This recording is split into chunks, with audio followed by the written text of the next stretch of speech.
G'day folks, it's the Meeple Monkey here again with another, I guess it's a top 8 video this time, where we're going to have a look at some more games in my collection. So I thought this time I'd put up a poll, I think in the Meeple Monkey Facebook page, asking what category of games that people might be wanting to see. I wasn't really sure. I had a few in mind, but there certainly seemed to be a favourite amongst the people that voted there, and that was for dungeon crawlers. That's we had the previous video, which was about the dudes on a map or area control games, and that's not one that was. I've got a few games in my collection like that, but it wasn't really one of my favourite styles of games. Whereas dungeon crawlers, on and off, have been,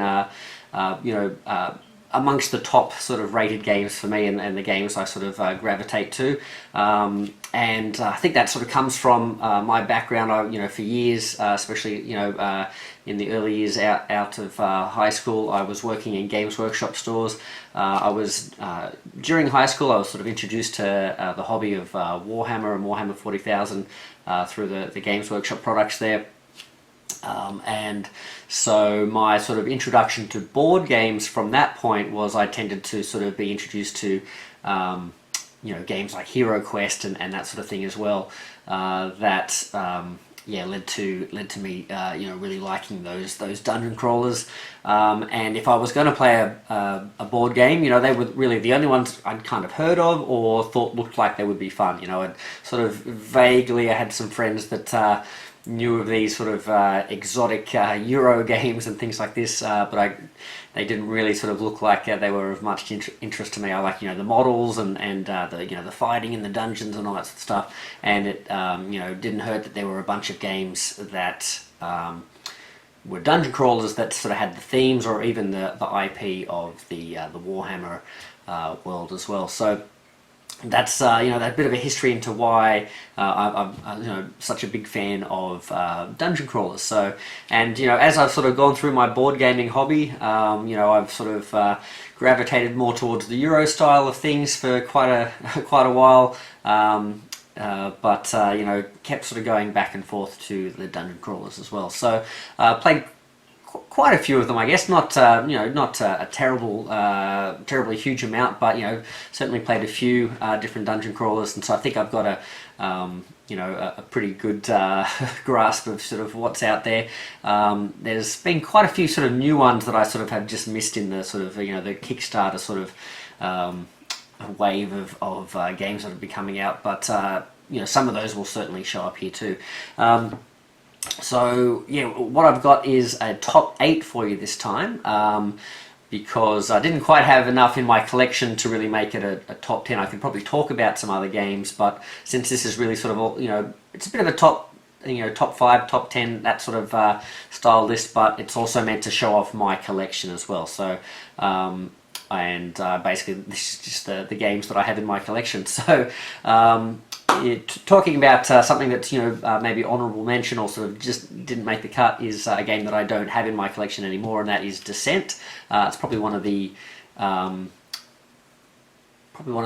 the biggest sort of games that I was playing when I sort of was more into or had just come out of the Warhammer hobby sort of thing. So it had a lot of the same sort of themes and that sort of thing, and I initially enjoyed it, but I wanted to enjoy it. I liked the idea of it more than I ever really sort of had the experience with it. The theme of it always was a bit too close to Warhammer for me, and I didn't really like how close it felt to Warhammer, and didn't really feel sort of it had its own identity. It felt a bit sort of generic fantasy, whereas I really liked the sort of like the dark gothic sort of background of the original sort of Warhammer world and that sort of thing. Personally, that's just my personal sort of preference sort of thing. And there were lots of interesting. There were tons of characters, lots of interesting sort of abilities and things that they had. They had that upgrade system, but the dice system just drove me crazy. Those little surge symbols and things like that, they just seemed to be I never rolled what I wanted to roll. I'd always roll that miss die, and there were so many turns where I had all these plans about what I was going to do, and how strong this attack was going to be, and there were a lot of turns in that game where it felt like I'd roll my dice and do all my abilities, and because of what the enemy rolled, they just cancel each other out, and it would be a nothing turn, so nothing would happen. It would just be turn after turn of like just everyone swinging and missing and nothing happening sort of thing. So that was my experience of it. So I just never really sort of clicked for me. I never really had any really amazing games of it that I really enjoyed and sort of wanted to keep coming back to sort of thing. So that was Descent. Now I think it was called Descent Journeys in the Dark or something like that for the full title, but definitely had a lot of things going for it. It was very popular, but and I know there's like a new version of it with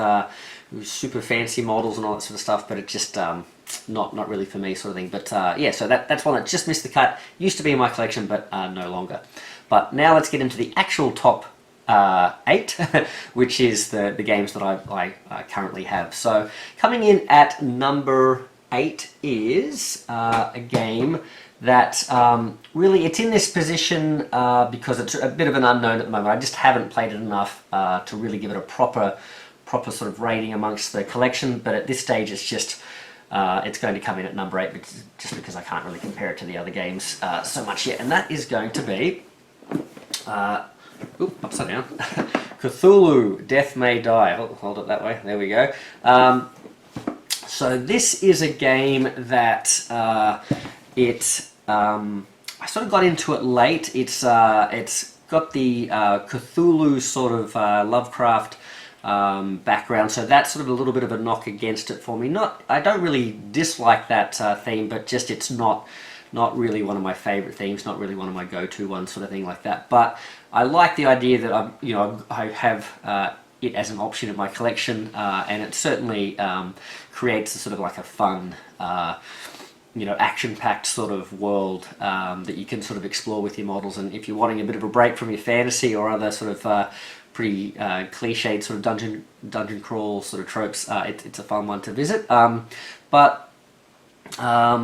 Yeah, I just haven't really got this one. I got it a little while ago, but I just haven't sort of broken it out and played it a lot yet.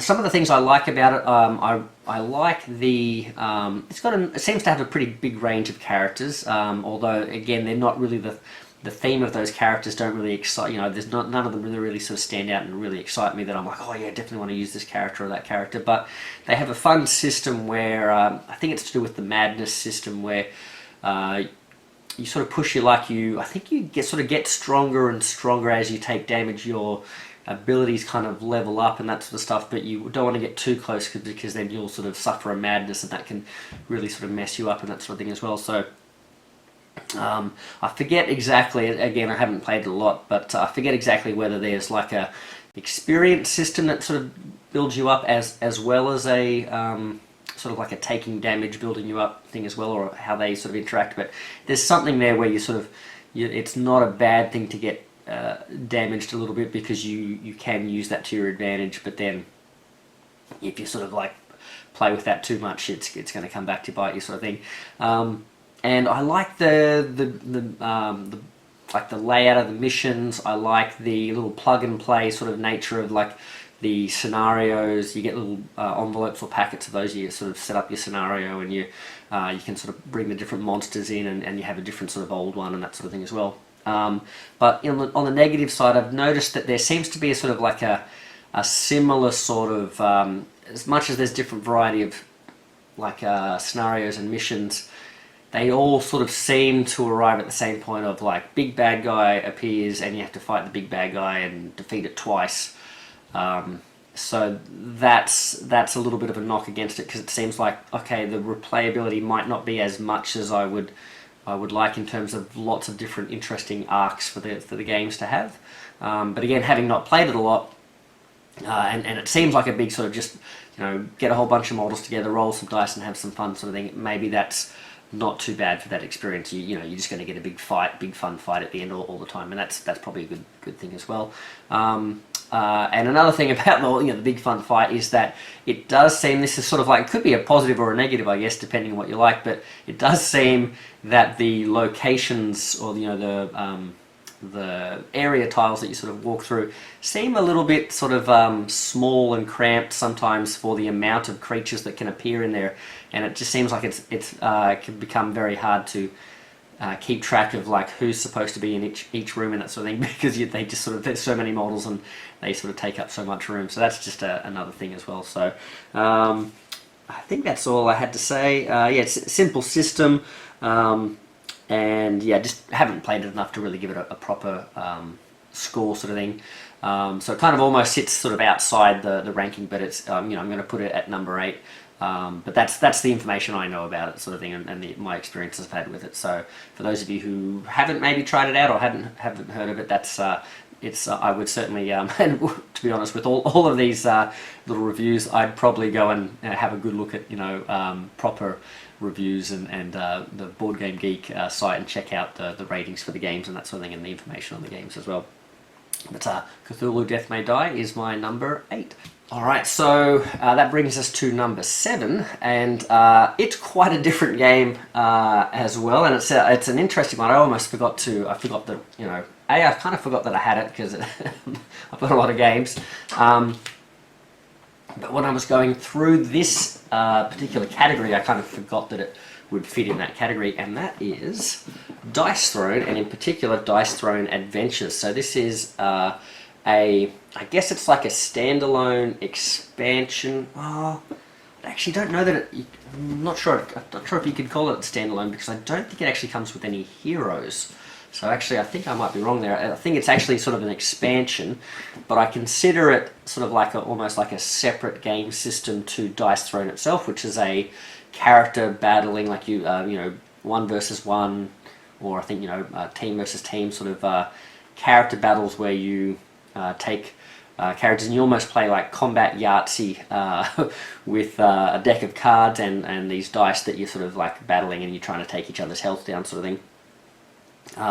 Dice Throne Adventures is a whole big game system that takes those characters in that dice battling system and basically puts it into a dungeon crawler sort of environment. So there are tiles that go out, you explore, you work your way through the tiles towards like a boss type of thing, and when you run into minions in the dungeons, in the different rooms and things, you basically sort of switch from that sort of mode into fighting a dice battle sort of with your characters. So it's a real interesting one. It sort of almost is right on the edge of like, is this a true dungeon crawler or not, sort of thing. But I consider it, and the reason I got it was because I liked the idea of, I really like the system of Dice Throne, so I'd like to sort of see that and be able to use it in a co-op sort of mode as well, in a dungeon crawl, which I like. And I must say, Dice Throne, I've got a bit of a funny relationship with it, because I really like the system. But it really frustrates me. I've never won a game of the competitive mode. I always lose. I've got a good mate that we've played quite a few games, and I get very annoyed because he wins every time. Yeah, so it's just and it's on me. I'm not very good at the game. I'm not very good at sort of timing and being careful and playing the cards well, and saving the right cards for the right moment, and all that sort of stuff. I just tend to just be all about rolling the dice and never seem to sort of like play with a good strategy sort of thing. But that system, I like it, but again, it frustrates me. I don't, and like I've mentioned before, I don't tend to like sort of combative head-to-head sort of game. So I really like the idea of taking this system and putting it into a cooperative dungeon crawl sort of environment. So I was very excited for it. Now it's at number 7 because as much as I like the idea of it, I don't really think it quite works that well for me. It's just I basically find that if I want to play a dungeon crawler, I think I'd rather just play a dungeon crawler. Like it was sort of fun to pull it out and sort of see how it worked as a bit of a novelty and that sort of thing. But I haven't come back to it in a while, and I feel like the dungeon crawl aspect to it is just a bit too removed, a bit too abstract, and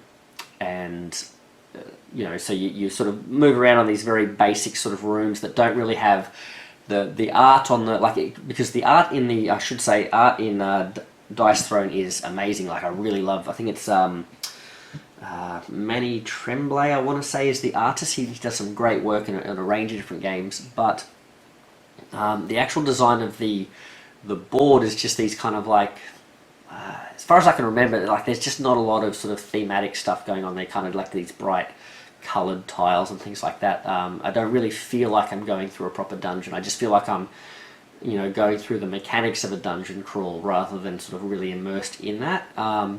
And so that sort of takes me out of it a bit. And then you know, you go into these battles and you just kind of play like a watered down version of the dice battler, because it's, you know, it has to sort of handle like a against the bot, you know, the AI sort of system of rolling these dice against it and that sort of thing. And yeah, it just didn't quite click that well for me. So that's you know, that's my experience of it. I'm interested to. I did pick up some of the Marvel characters recently for Dice Throne.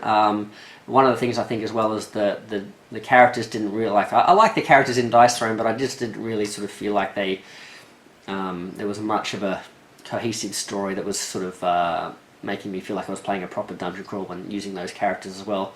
I wonder if I might enjoy the Marvel characters. Probably not. You know, I don't think they would necessarily suit this dungeon crawl system either, sort of thing. But yeah, it's you know, it's one of those things. It sounded really interesting. It's not unfun, but wasn't really for me, sort of thing. So yeah, it comes in at number 7. That's Dice Throne Adventures.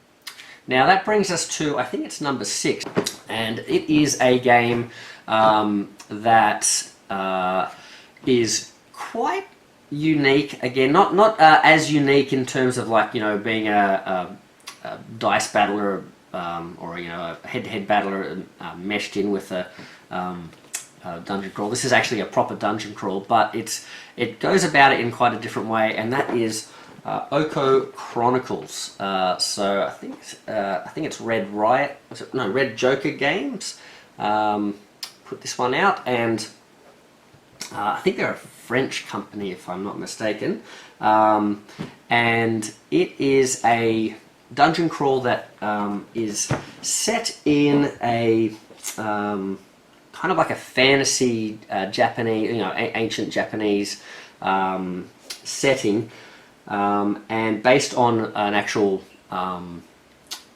comic series called the Okko Chronicles, I think. And it's based around like a kind of like a, I think he's more like a Ronin type character called Okko, and he has like a band of followers, and they basically go around sort of solving mysteries and fighting demons. Basically, they go around sort of investigating demons or Oni, and try and sort of uncover the Oni in these different situations, and basically fight them, a bit like sort of Ghostbusters or something like that.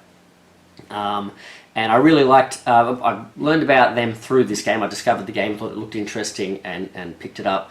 And then through that I started reading the comics. I really enjoyed those comics as well, so they were really cool. And so yeah, it's really the theme is the big thing that draws me in with this one. It's got some really interesting things going on with it. Like, it has quite a fun sort of card system. So along with the theme, which is great, and the boards and the tile layouts are really dripping with theme, and a beautiful full color sort of palette on the tiles. They look really great. The card system is interesting. It's almost kind of reminds me a little bit of a Gloomhaven-y sort of system, where you have cards with I think you have cards with abilities on the top and the bottom, and you can sort of combo them. You can play 1 or 2 cards out in a turn, and depending on whether you play the card to one side of your board or the other side of your player board, they'll sort of activate the top or the bottom, sort of thing. But you only have to play one. You don't have to play both if you don't want to, sort of thing. But there's like a weakness card that goes in your deck as well, that's going to come up as you sort of cycle through your deck as well. So you're sort of having to try and play your cards and time them right, and then if you get this weakness card come up, you sort of have to try and play that at the right time, then it's not going to affect you as badly as it might have. If you save it and don't play it, you might get caught in a situation where, like, if you play that card, it's really bad for you in that particular situation, where if you play it earlier, where there's not as many other bad things going on around you, maybe you can get away with that and have not as powerful a turn, but then get that out of the way early, sort of thing. So that's an interesting sort of system to it, and each character has their own unique deck that makes it sort of fun to play with the different characters. There's not a lot of different characters in it though, because there's not a ton of different characters in the story sort of thing as well. So it's not quite as sort of, the replayability is not huge there, but it is it's an interesting sort of system. But the big thing that makes it quite, I guess, different for a dungeon crawler is there's this whole investigation part to the game. So as I mentioned, the characters are kind of like detectives or Ghostbusters, going around trying to uncover who the real Oni is, because they kind of disguise themselves as real humans, sort of thing. So you might go into a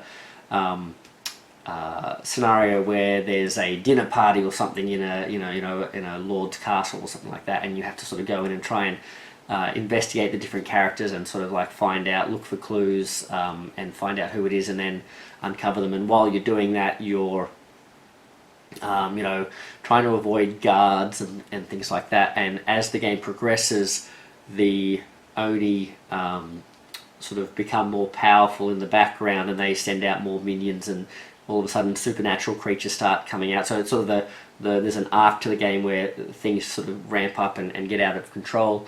And once you uncover the Oni, then you can have the big showdown sort of thing. But if you are able to uncover the Oni yourself, you get bonuses. Whereas if they kind of reveal themselves because you've taken too long, or you dob in the wrong person or whatever it might be, things become a bit harder for you in the end game, sort of thing. So that's a really interesting system. I should mention it's also one of those dungeon crawler games where its design, its natural system is a one versus many game. So there is an Oni player who is in control of the minions and gets to sort of like gradually, as the game goes on, put more and more of them out and more powerful ones and that sort of thing as well.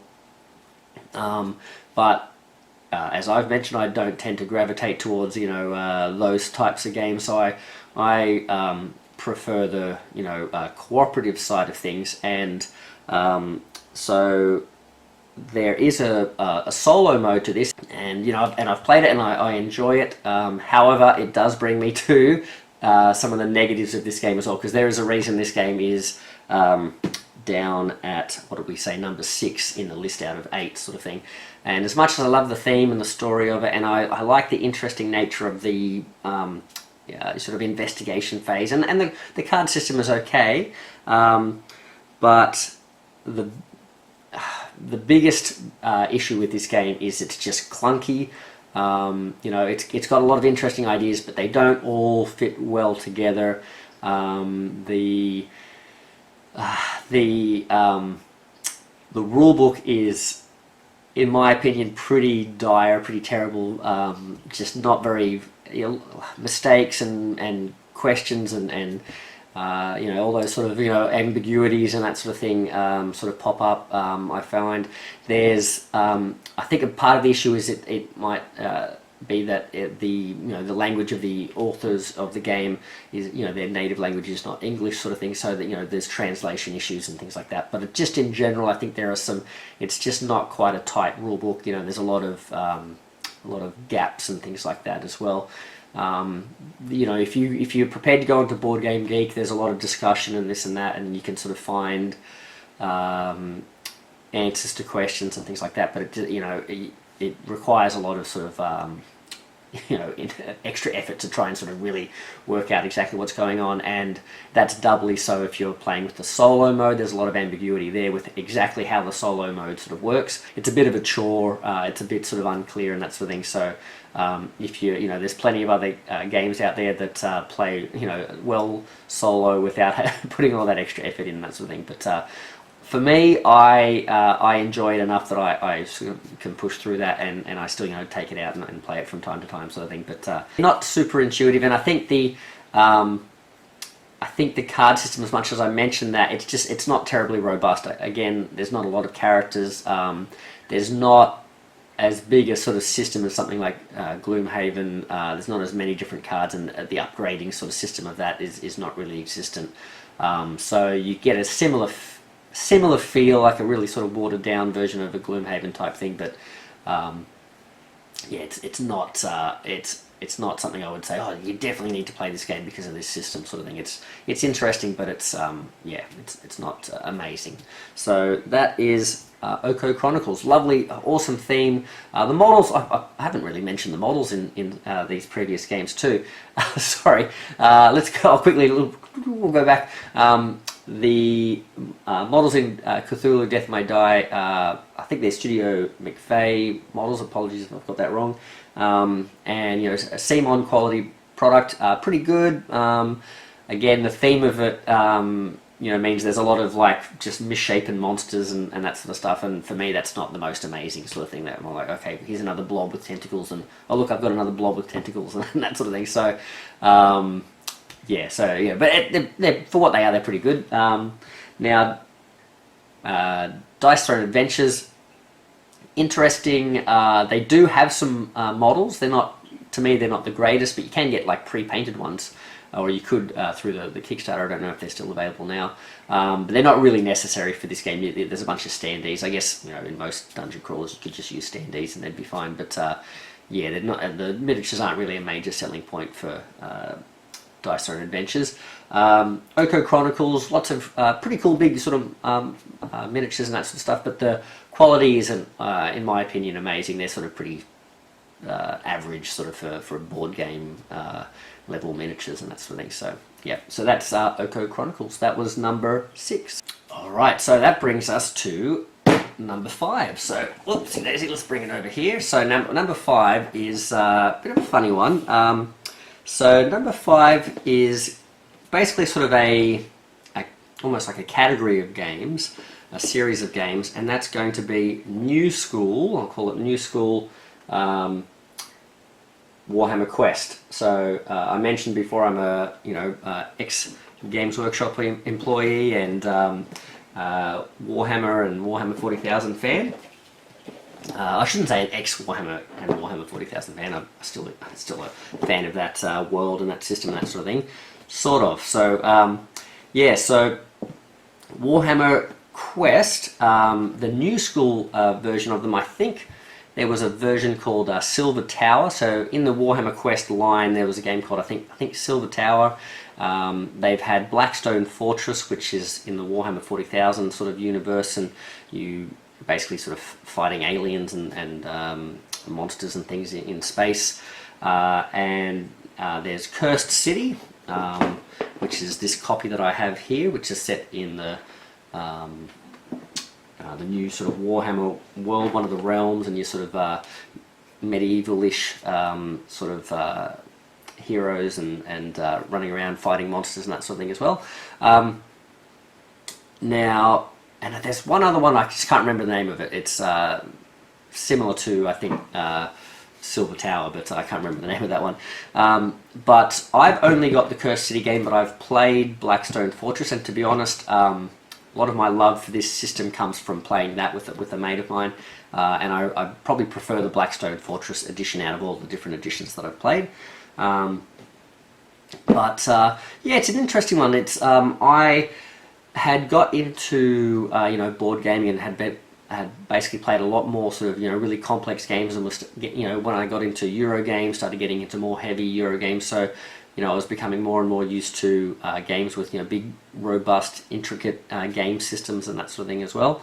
And so coming back to this Warhammer Quest version, when I was coming back into dungeon crawlers and looking for something maybe a little bit simpler, I quite like this. It's got a really interesting system where your characters, it's basically essentially one of those dungeon crawlers where there's not much to it, you're just rolling dice. There's a limited amount of sort of special abilities your characters have, and you basically just sort of walking through rooms and tunnels and things and just rolling a bunch of dice and seeing what happens sort of thing.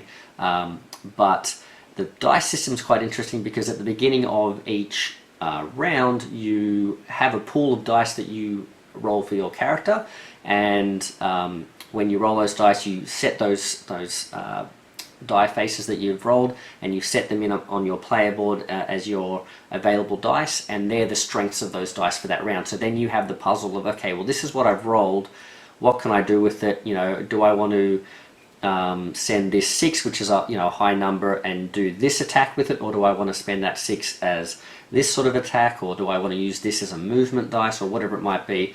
So you have that sort of puzzle with you sort of roll these dice and see what you get for the turn, and you have to sort of craft what you're going to do with that from your available options with those dice, which is interesting. And then as you get damaged, you lose access to those dice, so you're rolling less and less dice, and you sort of become more and more sort of crippled in what you can do on your turns and that sort of thing. So yeah, it's a nice. It takes a really simple system and gives a fun little decision point, and I just have really enjoyed it. Pen's fallen off the table there, but I really just something about the way that the enemies spawn, and the way that the turn plays out with them, and just the back and forth sort of nature of that was fun. It's also one of the probably in this list, it's the one that I can remember lots of memories of, just like big fun turns. Those other games, I've enjoyed them, somewhat, but this one I have like big memories of, like, oh, I remember when this happened, and oh, I loved using that character because I would always do this, and they'd have these really fun, amazing moments, and I can sort of still talk to my mate that I would play games with Blackstone Fortress, and be able to say, oh, I remember the pyromancer guy. He was always crazy, running off to try and find as many big hordes of cultists and stuff as possible to sort of burn them all. And then right when he would walk in the room, his flamer would stop working or whatever. All these sorts of stories and things like that. Or that the rogue trader or something would sort of walk in and get a lucky shot and sort of cause some sort of like amazing thing to happen. So that system, it was simple and fun, and created lots of like memorable moments for me, and I think that's why it's sort of in the upper echelons of this list sort of thing. So it's got I guess the thing against it, one last thing I should mention, because I keep forgetting to talk about the models. The models for this one are amazing because they're this new wave of highly detailed, highly sculpted Games Workshop models, which have always been pretty high up there in the standards of models. It's like these ones are no exception. They're really, really nice. Almost too nice. There's so many intricate parts these days with all these plastic sets. I'm scared I'm going to break them, that sort of thing. But it's a really, really good one for that. In terms of some negatives with this one, just things to be aware of, to look out for. I find, as much as it's I like the system of the way the enemies come out, this and that. Most of the games in this series I find are a little bit sort of repetitive. Their mission structure and how you go through, you always seem to be searching for these, like, I don't know, progress coins, or doohickeys or whatever, that rune stones or whatever, that basically you clear out a room, destroy some guys, they might drop some loot, and you're basically sort of flipping through this loot deck to get these progress token things that let you sort of progress forward. And if you get enough of these, you can cash them into sort of try and do like a gateway mission that lets you get higher or go further in the story or whatever. But there's not much of a story to it, and also the loot system seems to be like majority of this deck is just those sort of progress tokens. So there's not a lot of I never really found that my turns like looking for loot and things like that were exciting, because there wasn't a lot of them, and the loot that was in it was pretty limited and not very exciting. And sort of related to that is the upgrade system. So it's good in that you can sort of play a session, and it's got this sort of system where you can get sort of experience as you go through the game, and then it lets you sort of flip your card and you become like a more powerful version of your character with like better stats or better sort of abilities or versions of your abilities within a single game session. So that's good. You get that sort of immediate boost to your character. But there doesn't seem to be much other, apart from like a limited number of equipment cards you could get. You don't really get like that. That's pretty much it. Like you just you get to flip your card, and then at the beginning of the next game, like that reverts back to normal, and you're back to your normal self, sort of thing. So there's never this like continuous progress of your character, and some of the characters, the way that you upgrade is really, really tricky. Like it almost seems impossible for some characters to feel like they're ever going to sort of upgrade, or if they do it so late in the game that it's like, well, you didn't really get to see much of it, sort of thing. So that's interesting. One thing I like about this system as well is it's pretty free in that I guess because you're not so invested in upgrading your characters continuously, it really does free up the the ability, and I guess the incentive to swap characters between game to game. So you essentially, instead of having one character, you kind of have a crew, and then from game to game you sort of pick, okay, I'm going to take the Eldar Ranger this turn, or I'm going to take the Ogren Bodyguard, or in the fantasy game you might take the Paladin type character, or whatever it might be. So yeah, you can go back and forth there, sort of thing. There also doesn't seem to be much of a town. This is something I haven't really mentioned in games as well. Is like a town, going back to town system and that sort of thing. It's not a very sort of robust system in that sense as well. There's a little bit of stuff you do in between each game, but not a lot, sort of thing. So yeah, that is the new Warhammer Quest. Okay, now I hope I'm not getting my numbers mixed up. I'm not sure if I said that game was number 5 before, but this one is number 4, and this is number 4. It's a pretty good game. It's not as far up the list because, to be honest, I sort of almost it was another one I sort of forgot that it's like in this realm of dungeon crawlers. I almost don't think of it as a dungeon crawler. I think I would describe it as just like a big fun game sort of thing. I don't know, just a big fun board game. But I looked it up. It definitely is in this category, so I decided to include it, and that is Zombicide. Now I'm holding up Marvel Zombies here, but again, similar to the Warhammer Quest, new Warhammer Quest range there, I'm sort of using Marvel Zombies as a bit of a placeholder for that whole range. Now, I haven't played many of the Zombicides. I've mostly played Marvel Zombies. I've also got Zombicide Invader, I think it's called, the sci-fi one, and I've got Zombicide White Death, the sort of fantasy snow-capped one with a lot of sort of Eastern influences and that sort of thing in it. It's on the way, but Marvel Zombies is my sort of main experience with the system, so a lot of what I know about it is from that. But yeah, Marvel Zombies, for I guess very similar reasons, it's probably why it's so close in the list to Warhammer Quest, is here because it's just a big fun dice chucking game. There is that sort of element of exploring, and you have the tiles and those sorts of things, and you have some sort of a mission that you need to complete, and you're sort of working your way through buildings and open spaces and things, and basically battling hordes of monsters and that sort of thing, and in this case zombies. And it's really enjoyable for what it does. It took me a long time to get to Zombicide. It's one that's been out for yonks, and I had always sort of seen it, but it was around probably sort of at a time I was again more I'm a discerning gamer and I like my really complex systems and all that sort of stuff. So and it had this reputation as being a big dumb dice battler, I shouldn't say dumb, but like big dumb fun dice battler. And so I just sort of always kind of wrote it off and went, if I'm going to play a dungeon crawl, I'm going to play a real game like Descent or whatever it might be. But I was tempted by Marvel Zombies because of the theme and that sort of thing, and on playing it, I've discovered I really, really enjoy it. So it's great fun.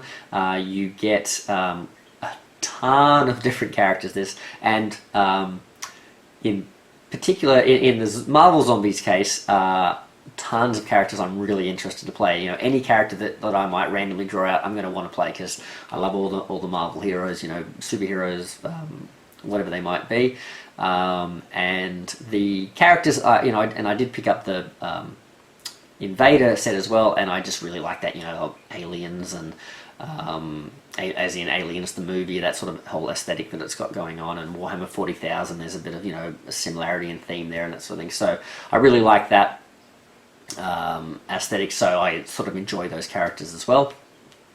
Yeah,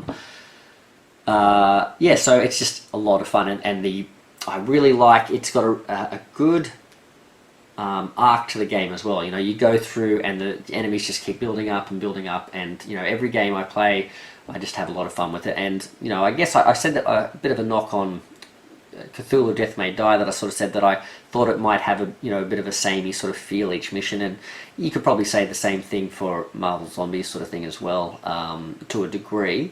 The missions don't always seem to be sort of towards some big main boss that you fight sort of thing. They seem to be a little bit more sort of mission orientated, but you generally have the same sort of arc of you're going through trying to complete your missions before time runs out, because so many more zombies keep appearing sort of thing. So that arc is a lot of fun, and I really enjoy it. So the leveling up system is pretty good. It's again one of those ones where you're encouraged to sort of play a different character each time. There's no real campaign-ish sort of thing. There might actually be campaigns. I'm not really sure actually with Zombicide and that sort of thing. I certainly haven't played any real campaigns apart from just going through the story missions in the book sort of thing. But building characters from game to game and that sort of thing. The leveling up system I do enjoy. I like that sort of balance of you don't want to sort of be doing too good with any one particular hero, because then that hero will sort of increase the experience level of the baddies sort of thing, before everyone else is ready sort of thing. So that's an interesting sort of twist. But the characters I find that they tend to not level up to the degree that I want to. All the really interesting powers down the bottom of the card, you don't really get to them.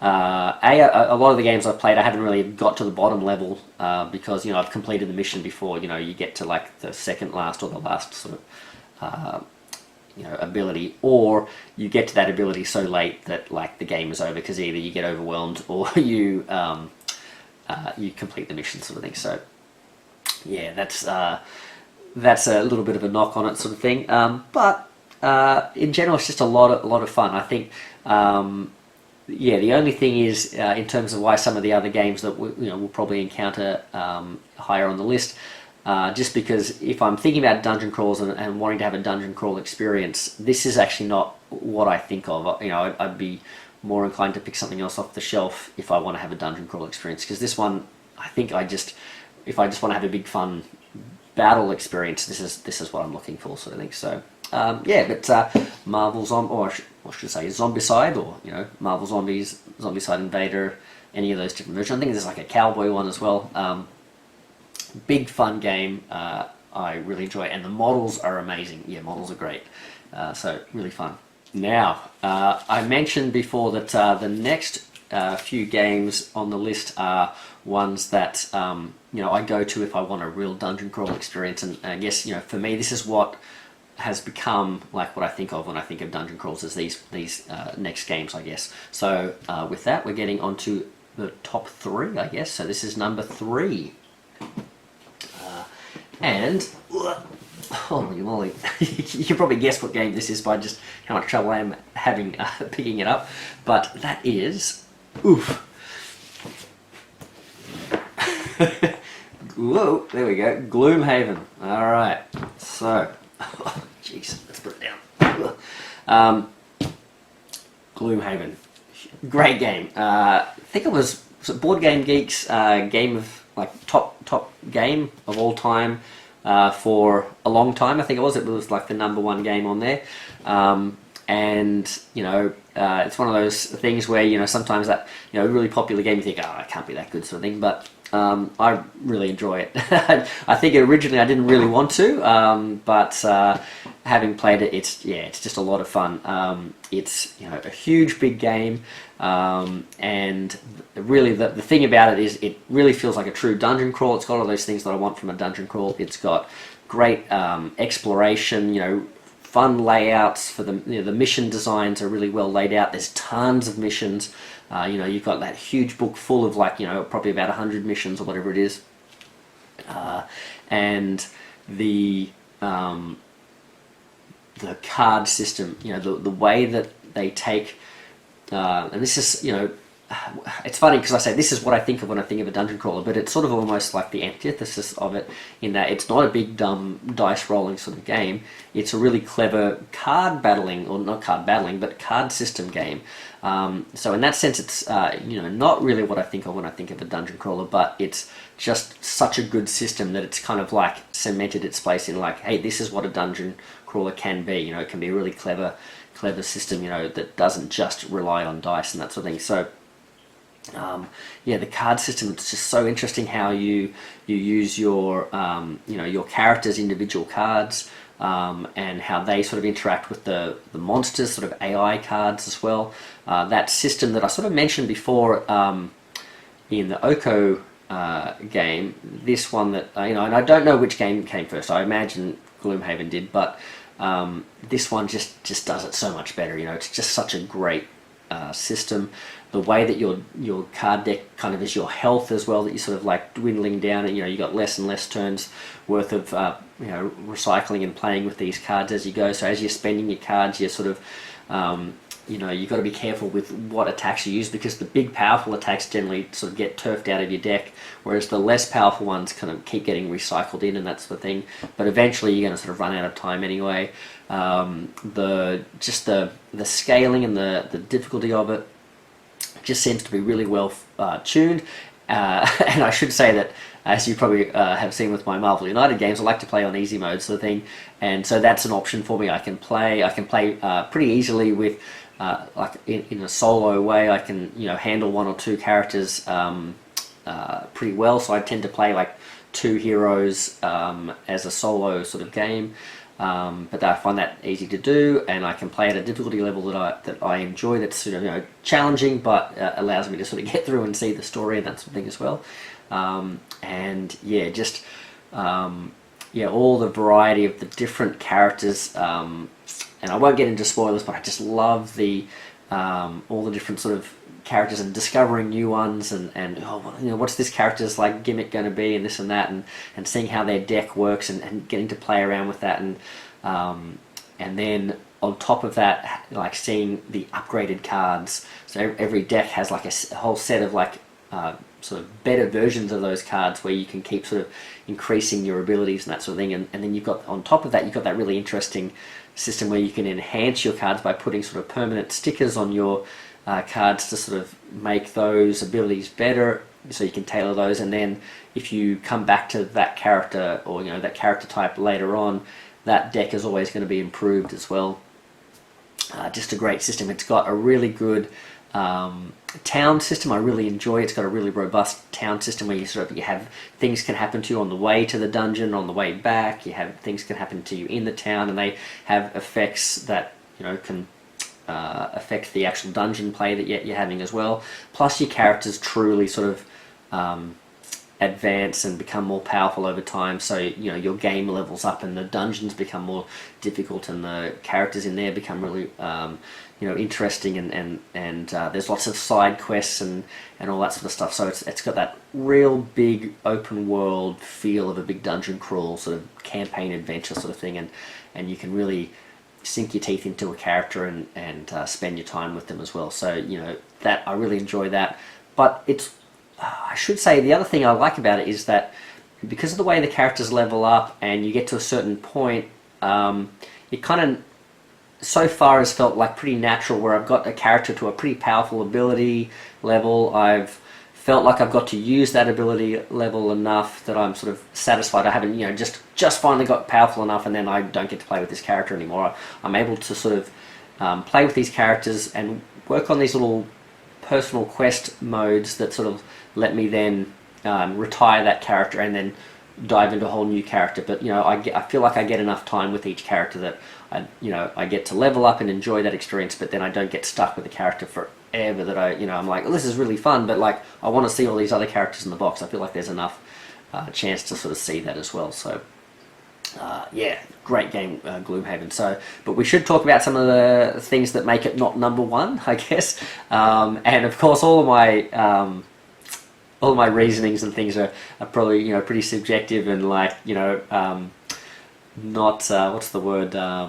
I can't think of the word that I'm looking for, but yeah, it's not a fair sort of system. I kind of a hypocritical sort of, I'll say, oh, this is, this is the reason I like this game, and then I'll say I don't like this game because of a similar reason sort of thing. But with Gloomhaven, I guess some of the knocks on it are, I guess it's not necessarily a knock, but it is huge. So as much as I feel like I've got to sort of experience a whole bunch of characters and spend time with them, I don't know if I'll ever get through the whole game sort of thing, let alone, get into Frosthaven or all that sort of stuff. So, and I know there is Jaws of the Lion and that sort of those sort of options as well. But when I was getting into this, that was not an option. So I'm already like, well, I'm invested in this. I'm not going to go to Jaws of the Lion now, sort of thing. But that is, if you're interested in Gloomhaven, that's a very good option. That Jaws of the Lion little mini set with you sort of go through like a campaign book and your maps are in there and that sort of thing. But it's big, huge, big game, and I think probably the biggest things that make me not love it the most is that the world itself, as much as I like enjoying, the story's okay, and going through the, expanding out that map and putting my little stickers on the map and that sort of stuff, I find the world, I'm just not very interested in it. It's just, I know it's quite different to a lot of other fantasy, all the races are quite unique and that sort of stuff, but they're just not, the art style and just the look of them don't really inspire me that much. The models, don't really like the models very much, and you have a lot of standees and that sort of stuff. I know there's a new version, I think there's a Kickstarter thing where you could get a whole bunch of models to replace all the monsters and that sort of thing, but I'm not really as interested in sort of like expanding that out. I think the standees are fine for Gloomhaven, that sort of thing, but it's just not quite the aesthetics and the theme of it don't draw me in as much as some other games. So like, for example, I really enjoy the theme of like Marvel Zombies. I really enjoy the theme of Okko Chronicles way more than this theme, but this gameplay just is so good that it's still clearly in this top 3 spot sort of thing. So I think that's probably the biggest knocks I can say against it are just the size of it and just the themes and the aesthetics don't really draw me in. Remembered one last little knock on it, in that again it's one of those ones that's like, is this really a knock on it? But I find the upgrading system, not necessarily putting which cards you're going to upgrade when you level up, but what stickers you're going to put on and which card you're going to put the stickers on and that sort of stuff. I find that too stressful. Like for the amount of experience you have to pay to sort of like upgrade your cards, and then like, okay, do I put it on? I want to put it on this card because I want my character to be more powerful now. But then if I put it on this like level 3 card, why am I putting a sticker on a level 3 when I really want the sticker on my level 6 card, or whatever it might be? So I just find it too. I get sort of too paralysed in like, oh, when am I going to upgrade this card? So I find that a little bit sort of stressful sort of thing. So again, not really much of a knock on the system, and it's an interesting upgrade system, but I've found that as much as I like that, I haven't really upgraded many cards at all because I just keep not wanting to spend the experience to put them on this card when I could put it on that card sort of thing, and then I never really put any stickers on any of their cards because by the time I get to that point, I've moved the character on sort of thing. So that's a bit of a just probably a me problem than a Gloomhaven problem. So there you go. That is Gloomhaven. That was number 3. So I guess these next games better be pretty amazing if they're better than Gloomhaven, right? So all right. And so now we have number 2, another huge heavy one. So here we go. All right. So this is an interesting one. This one could realistically be my number 1, and I guess that's why it's number 2, right? It's right up there. And this is a game, I'll just try and hold it up for us so we can see. It's called Middara. Middara Unintentional Malum Act 1. Bit of a weird title, but yeah, Middara. It is amazing. I love this game. It's got some flaws and that sort of thing, but the experience I have with this game, we talk about like memorable moments. This is the one that I have like some huge memories. There's, I should say, number one is probably the biggest one for memories, but this one really, like, especially recently, it's just such a fun system. It's got all the things we talk about, like great map tiles, beautiful looking map tiles, really vibrant, colourful, interesting layouts, really sort of immerse me in the setting and the story. Great replayability because there's so many map tiles and they're all double-sided, so there's lots of different sort of places to explore. And the story has a huge, big, ongoing story with it's almost like you're reading a sort of novel as you're going through, and sort of from adventure to adventure. There's lots of like choose your own adventure moments where you're sort of like you have to take this path or that path, and that can affect which characters might become available and how this character interacts with you, and whether you run into this bad guy, that bad guy, and all these sorts of things that seem to sort of steer you in different directions and that sort of thing as well.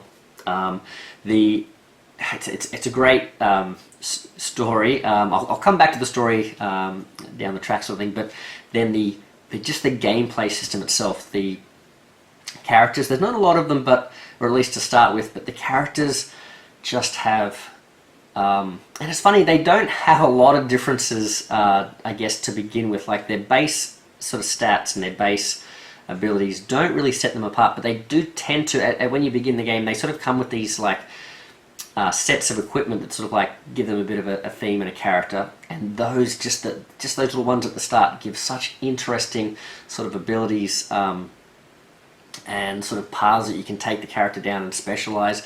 You have all these great sort of upgrade class specialties that you can sort of tailor with your characters, and then there's just such a infinite way that you can sort of like mesh them all together and create a completely different character from just from that one main model of the character. From game to game could be quite different depending on what you've chosen to build with, as opposed to someone else in their game, how they've chosen to kit that character out. So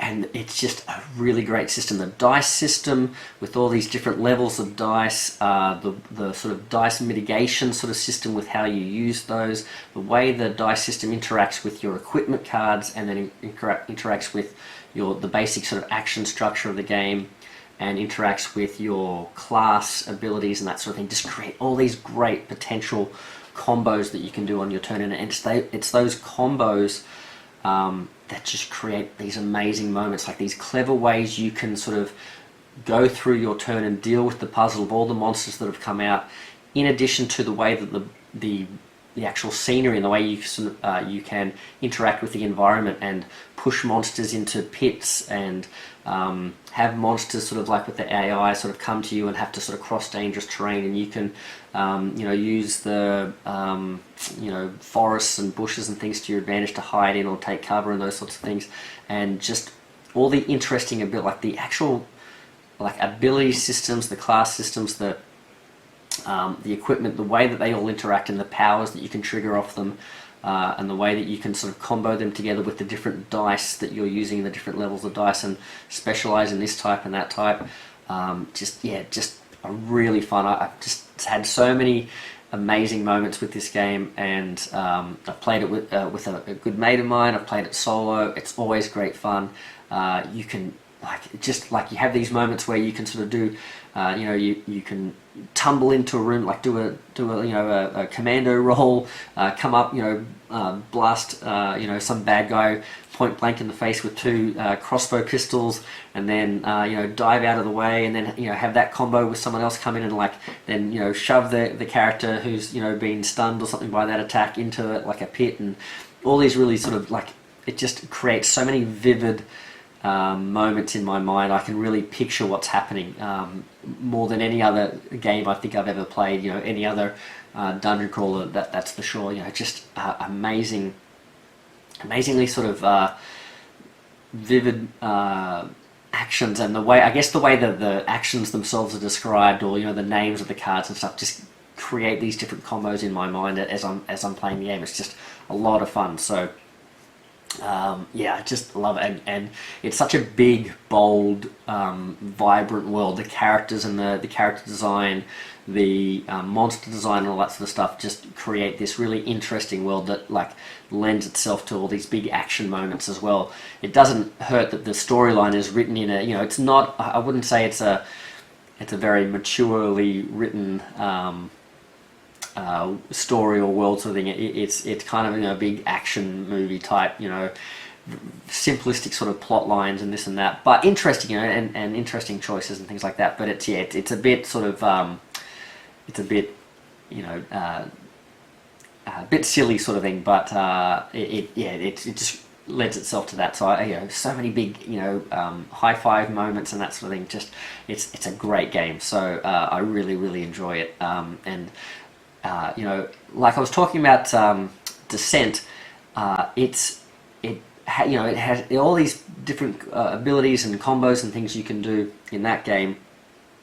But I felt so many of my turns, so many of my moments in that game were just like, oh, nothing happened. Oh, nothing happened. Like, oh, look, I've rolled all these attacks, but the enemies rolled this and it's blocked it out and all this sort of stuff. And there's those same elements are in there. You've got this dice and it has a combo symbol and this and that, and the enemy can roll this many things to block out that damage. And I don't know what it is, but all of those are there. But the mitigation or something to do with, I guess, the different abilities that you can trigger off and use to sort of counteract different things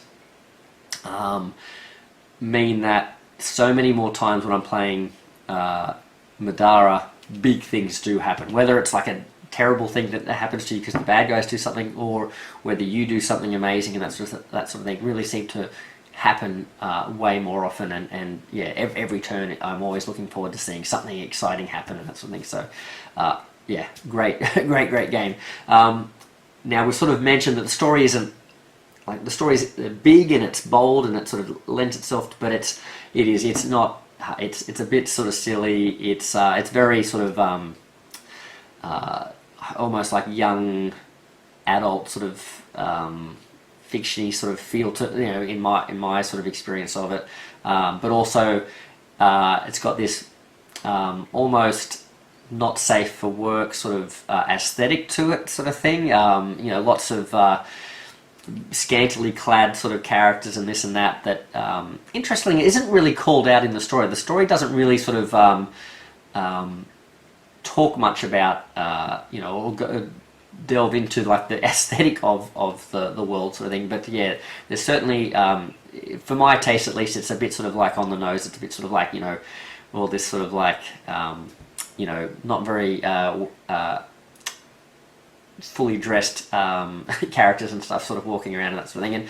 And could be totally the aesthetic you're looking for and that sort of thing. But I find it a little bit sort of like a little bit sort of awkward sort of thing. But it's vibrant and bright and fun and stuff like that. So it's not a huge knock on the game sort of thing, but it's just something to be aware of sort of thing. I know my wife is quite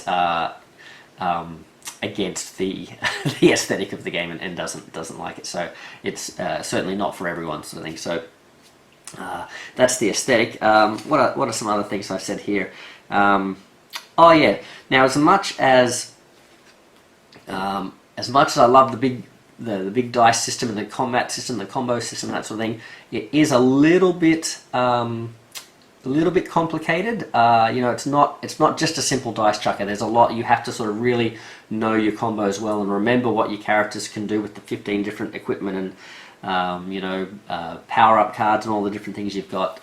So there's a lot of comboing sort of stuff. So you have to, and there's a lot of text there. So you have to sort of remember what you've got and what you can do and how they can all trigger. And then all the bad guys have their AI sort of cards that show you how they're going to interact, and you have to sort of read through them in a series of like, if this happens then this, and then if not this, and then this and this. So there's a lot of that sort of stuff you have to sort of like get through. So it's not an easy sort of battler. And as much as I love all the combos and the different ways I've sort of tailored my heroes and customized them to be, this sort of an expert in this and they can do this and that sort of thing. What I've found is as I'm progressing through the game and through the different sort of kind of like levels of the game, there's all these different types of equipment, but then when you get to you sort of like, unlock the next level of, you're in this level of the game sort of thing, all of those equipment levels seem to just be, or equipment cards and things like that seem to just be repeated. So they all kind of do exactly the same thing as, this one, you'll have like a twin pistol type weapon down here, and then you'll have a twin pistol weapon in the next level that just uses higher dice, or it has maybe one extra ability or whatever it might be. So so it's interesting, because I sort of was like, I really like the way I've built my character here, so I kind of don't want to, when I discover a whole bunch of new equipment, I kind of just want to stick with what I've built, because this guy works really well. So in that sense, it's great, because you just go, I'll just take the next level of equipment there. So you have the same build throughout, and they just get more and more powerful. But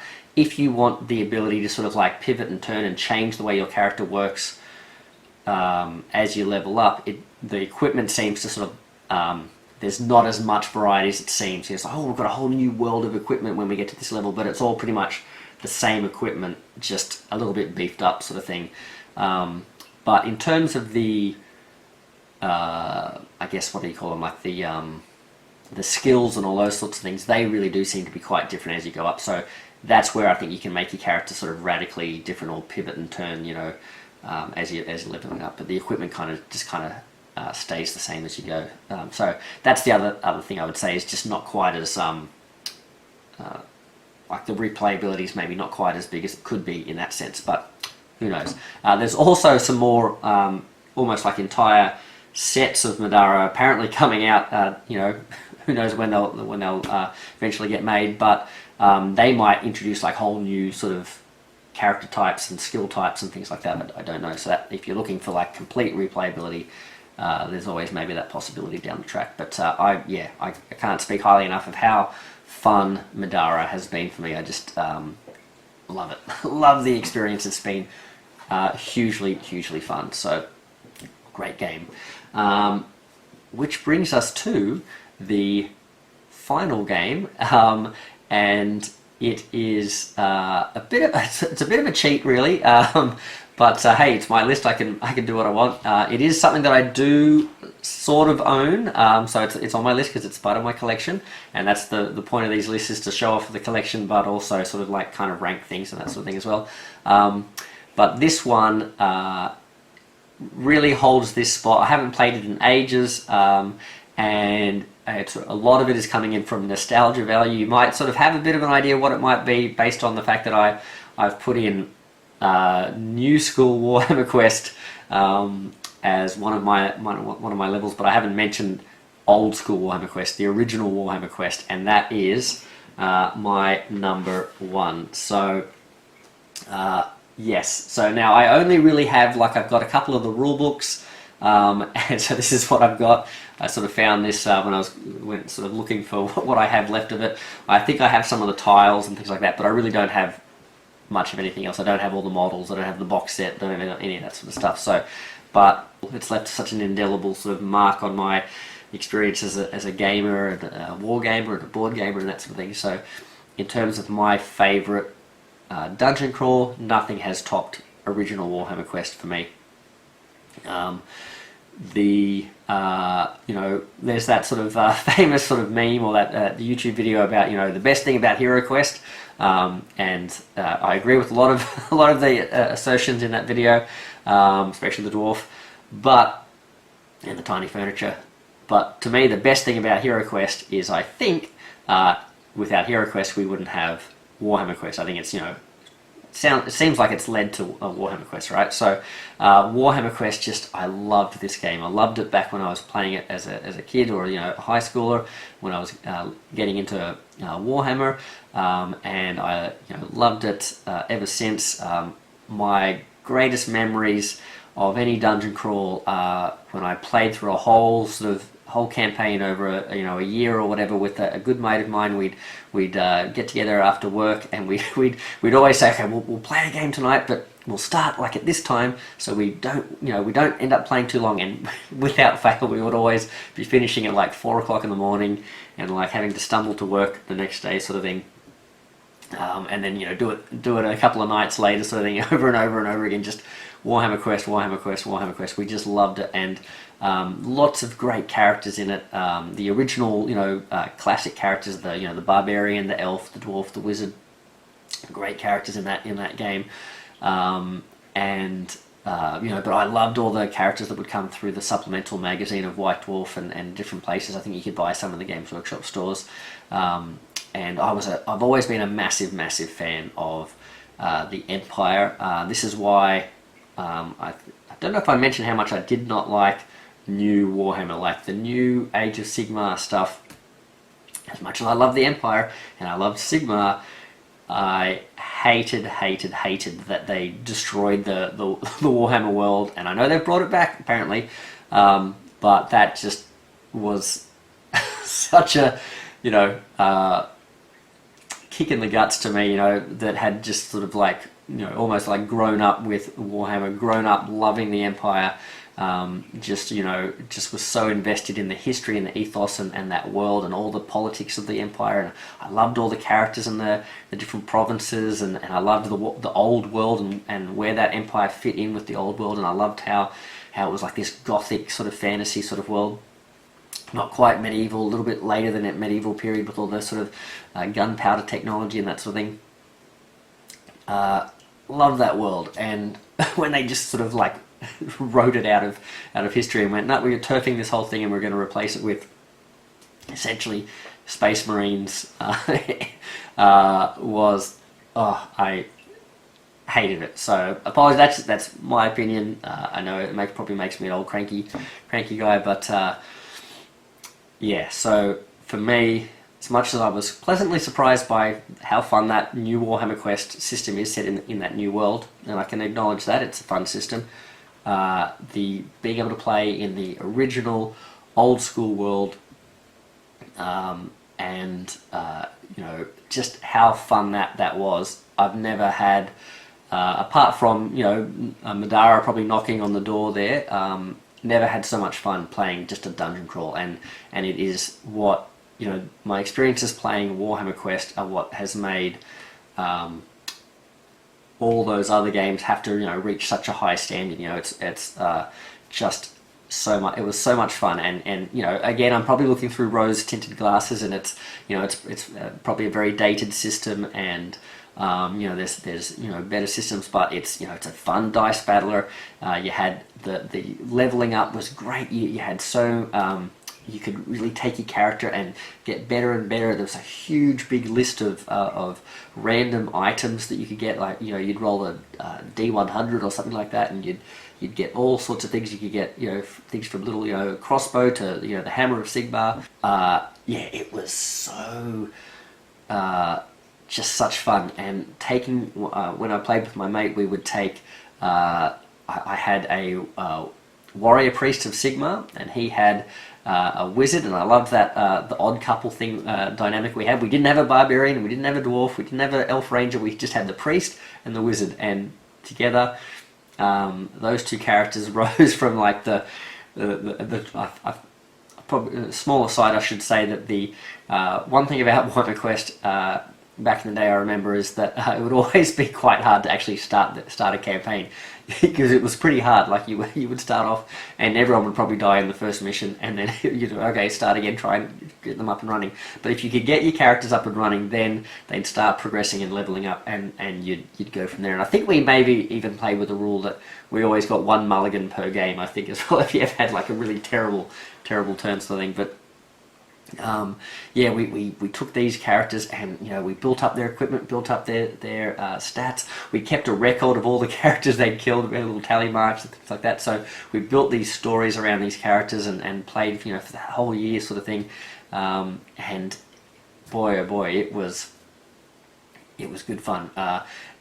Seeing the warrior priest become this like tank who could, as your characters built up as well, the random amount of monsters that would come up. You'd have these big charts where you get all these different monsters appear at different levels as well. And so we'd have we'd be battling off hordes of like rats and goblins and things like that for the first few levels, and then all of a sudden we're able to take on elves, and we're able to take on chaos warriors, and then by the end of it, we were walking into a room, and my friend's wizard would just go, okay, step in, blast, knock out about 5 greater demons with his huge super powerful spell, and I'd come in and hammer down some other greater demon with my hammer and take it straight out in one hit and that sort of thing. And yeah, it was just, and you knew that if you missed with any of these, they had the ability to just completely kill you in one hit, sort of too as well. So the stakes got higher, but they were always just really amazing battles and that sort of thing. And yeah, it had all those classic elements of lots of different layouts.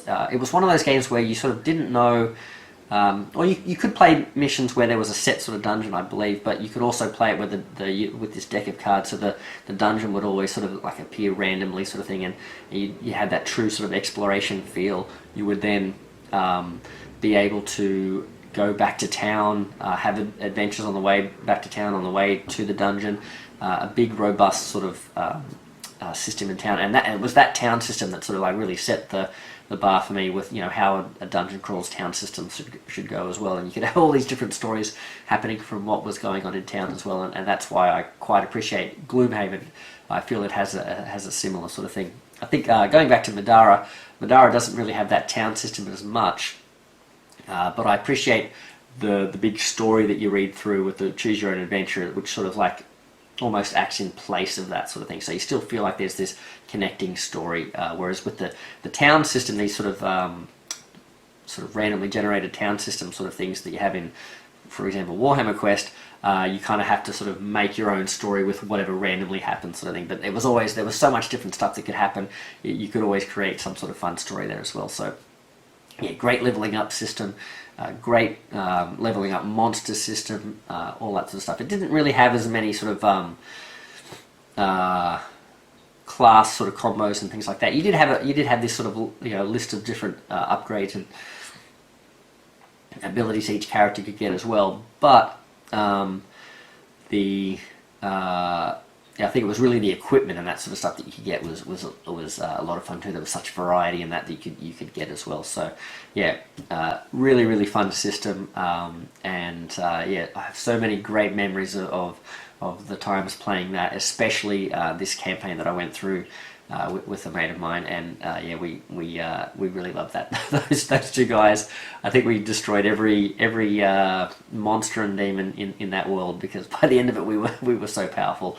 It was a lot of fun, and it was really great taking the characters from point A to point Z, I guess, sort of thing, and seeing the growth there. And yeah, so that's given me my love of dungeon crawls, and sort of set the expectations of things I look for in a dungeon crawl. And some of these other games that have come through have kind of subverted that, or opened my eyes to sort of what else a dungeon crawl can be.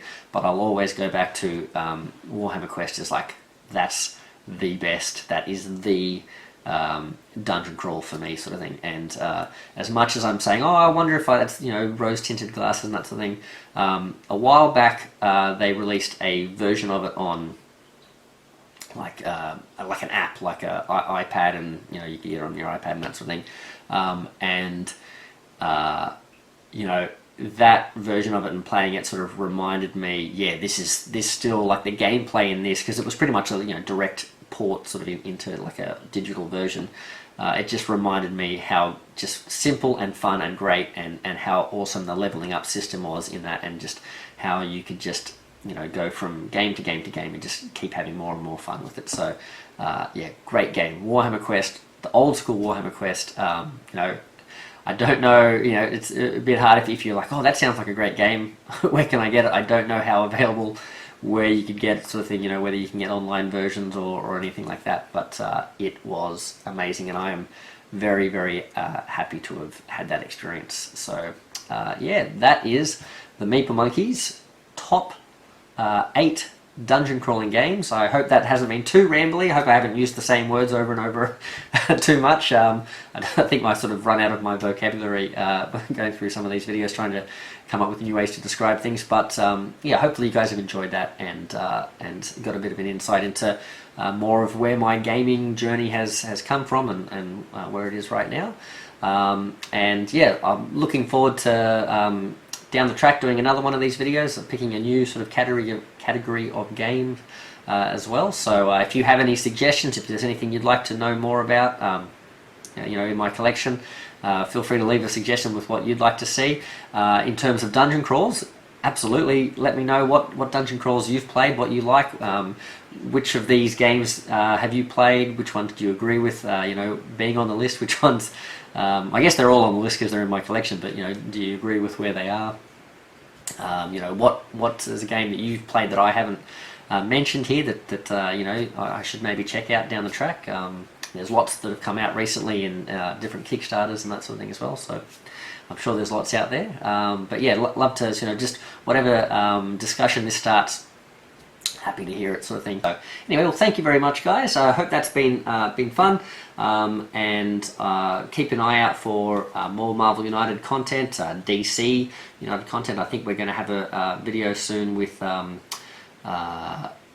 Andrew Fantasia and Dave Amarasinger from the Homebrew crew, and discussing some of our hopes and wants and things like that for different Marvel United seasons and that sort of thing as well. And so yeah, that's coming up I think soon on Andrew Fantasia's channel, on his one of his channels, Digital Charcuterie. I think he's one of the sort of contributors to that channel, so it should be a lot of fun. So check us out whenever that appears.